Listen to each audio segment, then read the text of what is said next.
Hello everyone, my name is Suman Dua. I'm a registered migration agent at Nationwide Migration and Education. In this video today, we will be talking about the Skilled Work Regional Provisional Visa in the Family Sponsored stream. So what is a 491 visa?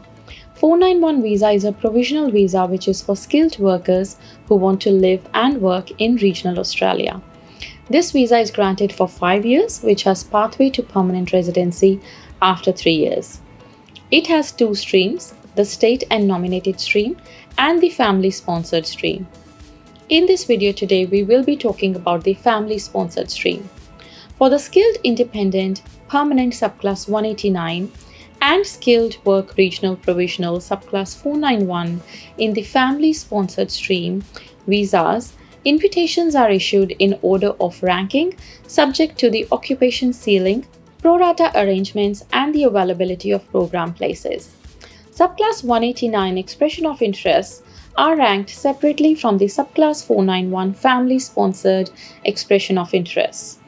To be eligible for this stream of 491 visa, you need to be under 45 years of age, you need to have competent English, you also need to have positive skills assessment in your nominated occupation, which is on the MLTSSL list.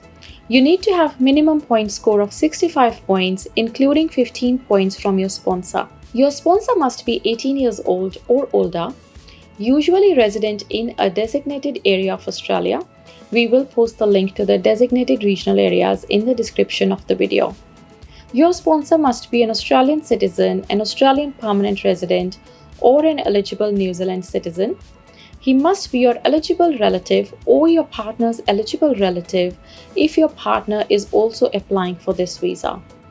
An eligible relative can be a parent, a child or stepchild, brother, sister, adoptive brother, adoptive sister, stepbrother or stepsister.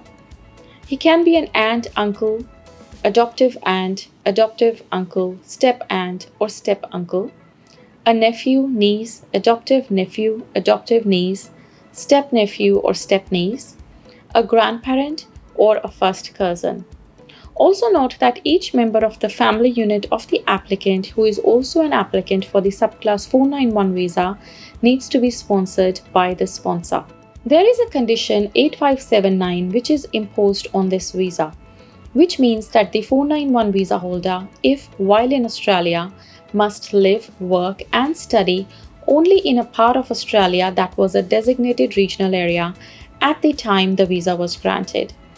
If 491 family sponsored visa is granted on or after 16th November 2019 and before 5th March 2022, then you will need to refer to the designated regional areas mentioned in the legislative instrument 20/292. If 491 family sponsored visa is granted on or after 5th March 2022, then you will need to refer to the legislative instrument 22/022. We will be posting the links to these instruments in the description below. We have also received a question from one of our subscribers that I would like to answer in this video. The question is that the applicant has received invitation to apply under 491 family sponsored visa. Is it mandatory to stay in the same regional area where my sponsor, Townsville, Queensland, is living, or we can go to any other regional areas across states, Perth or Gold Coast too? Now, as per the condition 8579, which will be imposed on your 491 family sponsored visa, you must live, work and study only in a part of Australia that was a designated regional area at the time the visa was granted. It is not a requirement that you have to live, work or study in the same regional area as your sponsor. If you're someone who is looking at lodging the expression of interest for any of the skilled visas like 189, 190 or 491, then please feel free to book a consultation with myself or my team through the link in the description below. Stay updated about Australia's immigration. Make sure that you subscribe to our channel.